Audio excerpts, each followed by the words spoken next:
What's the big deal with Costco's membership fee anyway? It's going to save us money. That was Sally, always trying to drag me along on her shopping adventures. She only thought about what was convenient for herself, and I had repeatedly turned down her requests. But she kept insisting it was no big deal, refusing to take no for an answer. Finally, she was ready to set a date, even though I hadn't agreed to go. So, when are we doing this? My husband chimed in, completely siding with Sally. I was shocked at his response. What are you thinking? It's Sally we're talking about. She's definitely going to make us pay again. Well, I plan on giving her a taste of her own medicine this time, James said, hinting at some kind of revenge plan if Sally behaved as selfishly as usual. I decided to go along with my husband's scheme. My name is Lily. My child started kindergarten this year, and I've been busy with his education and socializing with other parents in the neighborhood. Fortunately, most of the other moms are very kind, helping me with various things like advice about my child and parent-to-parent consultations. I also try to help out as much as I can, and I think I've managed to maintain good relationships with them, except for one mother, Sally. She always seems to need help from everyone around her, and despite referring to herself as a spoiled princess, hardly ever helps anyone in return. For instance, when the moms make plans to go out for a meal, she'd often appear out of nowhere and join in.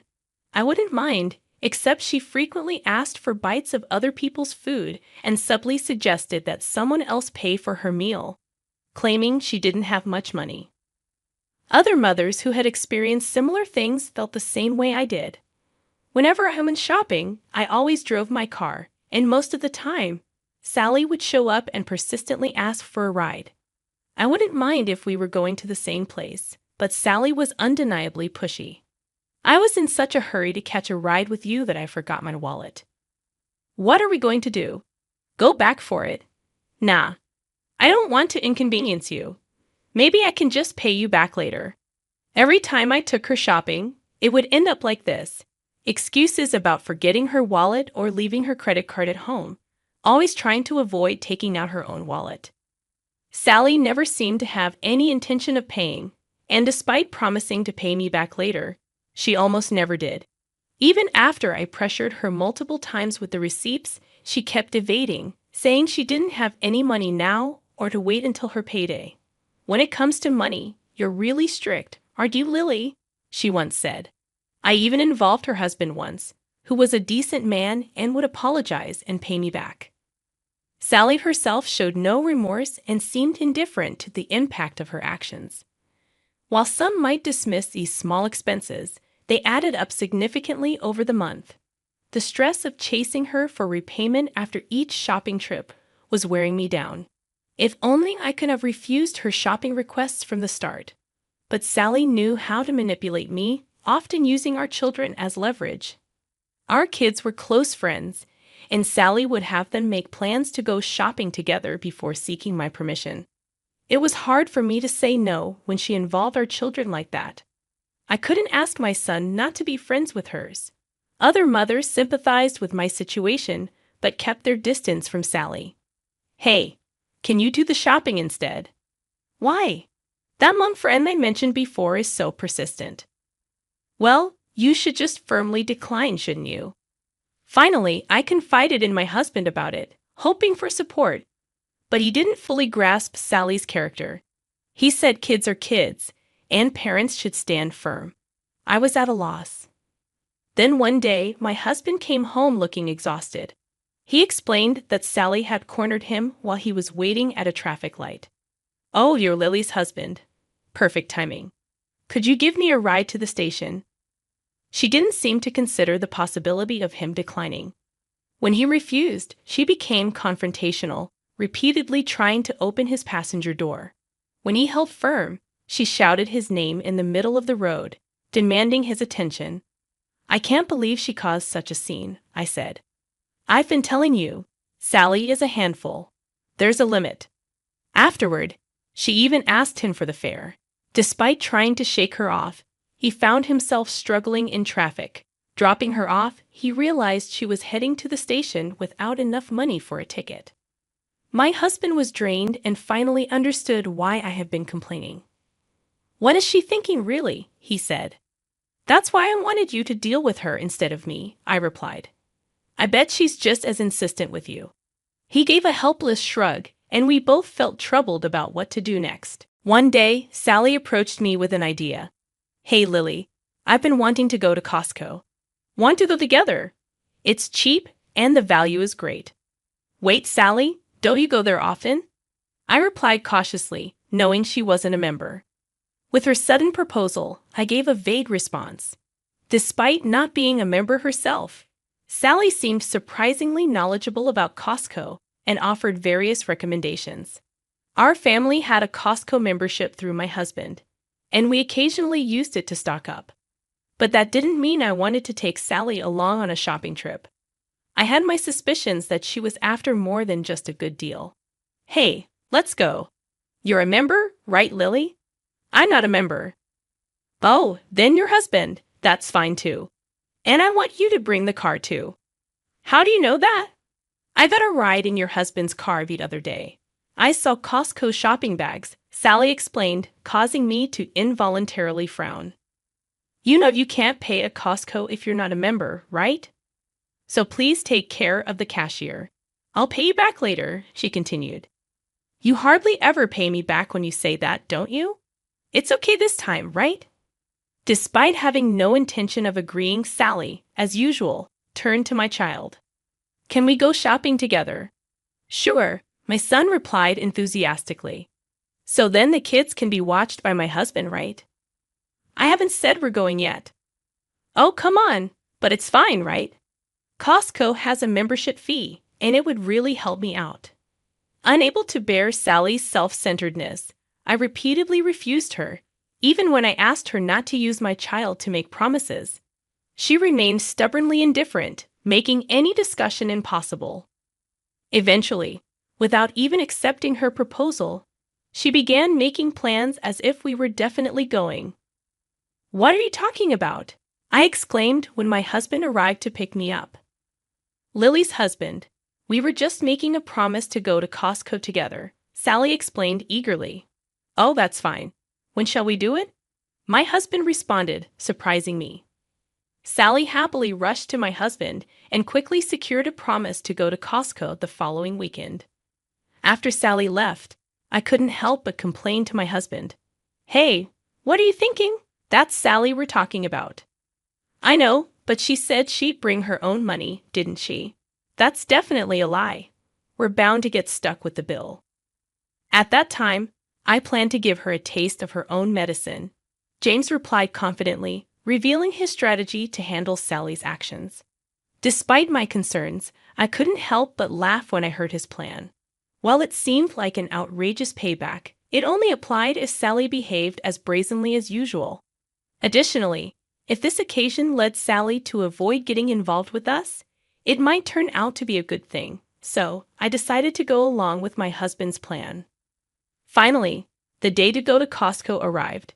Sally, in a good mood from the morning, naturally got into our car, asking if she had forgotten anything. "Do you have your wallet? It'd be a problem if you forgot it." "Aren't you the one who often forgets?" No worries, Sally replied casually, irritating me. James amiably responded to her, which was unusual for him. Normally, I would have wanted to check by having her take out her wallet, but considering my husband's plan, I held back. Sally seemed well aware of Costco's membership system, probably knowing in advance that only those with a membership card could make payments. If she shopped there, inevitably James would have to pay. Then she could push the payment onto us as usual. If she claimed she forgot her wallet, she wouldn't have to pay anything, which was probably what she was thinking. Sally, in high spirits, arrived at the store and swiftly started filling the cart with goods. "Wow, such a wide selection. It's hard to choose," she exclaimed happily, tossing items into her cart as she looked around the store. When I suggested we keep our carts separate to avoid confusion with our goods, she adjusted her cart and continued loading it without any hesitation.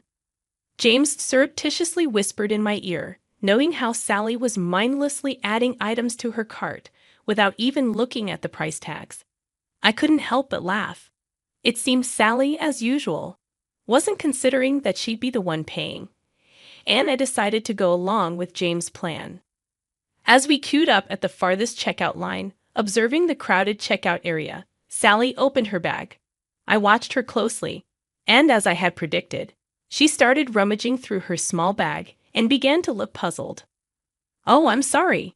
It seems I've forgotten my wallet. You said it was okay in the car, didn't you? I'm sorry. Okay, can I pay you back some other time?" Sally said, realizing her predicament. Sally's cart had significantly more items than ours. It seemed like she intended to purchase $200 to $300 worth of goods, but she had shown no signs of concern about the amount of money in her wallet. Considering she didn't say anything when we got home today, she probably has absolutely no intention of contributing any money. James and I exchanged glances. "Oh, right. Sorry. I need to take this call from my folks," I said abruptly, leaving my cart with James and stepping out of the line. I hid behind nearby shelves, secretly observing their interactions. Sally seemed to be chatting with James without a care in the world. "It's a shame you bought so much but forgot your wallet. It's really a bummer, but I'm lucky to have a friend who can cover for me," Sally remarked nonchalantly. James responded. "Oh, I forgot to buy something. Can you hold my place in line while I go get it?" "Ew, fine, but hurry back, okay?" James agreed reluctantly, also leaving the line. It was a busy Sunday morning, one of the busiest times at Costco. As soon as Sally turned to face the cashier, she was lost in the crowd. Now, what would she do with a cart that full? She couldn't really claim she's not buying anything, could she? James and I exchanged glances and shared a wry smile hidden behind the store shelves. We walked around the back of the shelves and queued up at the furthest checkout line on the opposite side. From there, we watched Sally, who seemed to be waiting for us while slowly giving up her place in line to those behind her. Given the crowded Sunday morning with many people planning to grab lunch here as well, she wouldn't be able to spot us in line far away. We paid for our goods and left the store first. We got into the car and waited for a while. When I checked my phone to reveal the prank, there was a message from Sally. "Hey, still not back? Come on, don't keep me waiting like this." I can't believe she could stand in line that long without her wallet. Why don't we just tell her the truth and ask her to come back to the car? Sounds good to me. Apparently, she was still waiting diligently, which made us both chuckle. I wondered what she was planning to do after putting all that stuff into the cart, and then realizing that we didn't have enough money to pay for it all. With that thought, we told her we already finished paying and went back to the car. As expected, an outraged call came in from Sally. "Hey, wait a minute. What are you thinking? I'm not done shopping yet. If you don't have your wallet, you can't shop in the first place. Come on back now. Don't make it impossible for me. Stop joking around. Come back quickly and pay for this. We're not paying. Do you have any idea how much money you've made us spend until now?" I responded firmly. This argument continued for a while, and no matter what we said, Sally insisted that since I brought her, I should pay. In the end, she even threatened not to go back home unless I paid, which made my husband James even more fed up. "Well, if she doesn't want to come back, there's nothing we can do," James said, starting the car. When I asked how Sally would get home, James simply replied, "She'll be fine.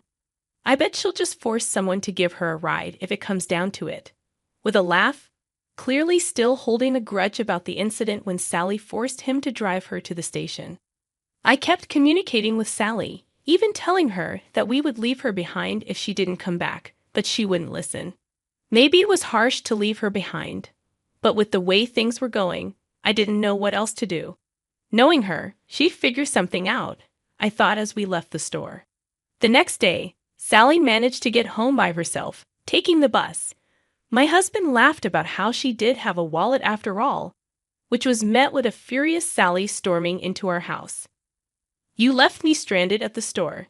That was so mean." "Well, it's your fault for going shopping without bringing any money," I retorted. So, you just left me. That's the worst. You could have just paid for me. Do you even realize how much you've been mooching off us? You're always like this, Lily. You're always so stingy. She brought up her self-centered arguments, yelling endlessly about how she was unhappy that I didn't spend my money. She even demanded compensation for her emotional distress, making a scene at the entrance of our house. What's going on here with all the shouting? Catherine, passing by, interrupted. Oh, Catherine, listen to this, Sally said with a smirk upon seeing her. Lily promised to take me shopping, and then she left me. Oh, you mean you pressured her into making a promise, right? Catherine responded skeptically. No, it's not like that. Lily said she'd take me. There's no way she'd invite someone who's always forgetting her wallet and relying on others to pay for her. So you threw a tantrum trying to get her to pay for you again, and then she left you. That's what you get. Catherine pointed out the truth of the matter, contrary to the story Sally was trying to spread. Sally was left speechless. I had anticipated that Sally might spread some rumors, so I had already discussed yesterday's events with Catherine under the pretense of consultation. On the flip side, Sally, who was lectured by Catherine, left with a bright red face. Catherine, while encouraging me and acknowledging it was a tough situation, seemed a little amused. I'm sure she'll be telling others about what Sally has done from here on out. After that, Sally couldn't even correct the truth, and thanks to Catherine, her misdeeds quickly spread throughout the neighborhood. Sally tried to make some allies, but she seemed to be spreading unnecessary rumors herself, and it seemed like no one would help her. On the contrary, many people told her she got what she deserved and started to distance themselves from her even more. All of this is your fault. Sally kept blaming me as usual. After a while, it seems she was severely scolded by her husband, and now she starts to run away as soon as she sees me. Since the people who were fed up with Sally's actions started to praise me for doing a good job, I'd like to think this issue is settled. Because of Sally's constant annoyance, I was distanced from many people, but now this incident has brought us closer. We started going shopping together, but of course, we each pay for our own things and have built a balanced relationship of give and take.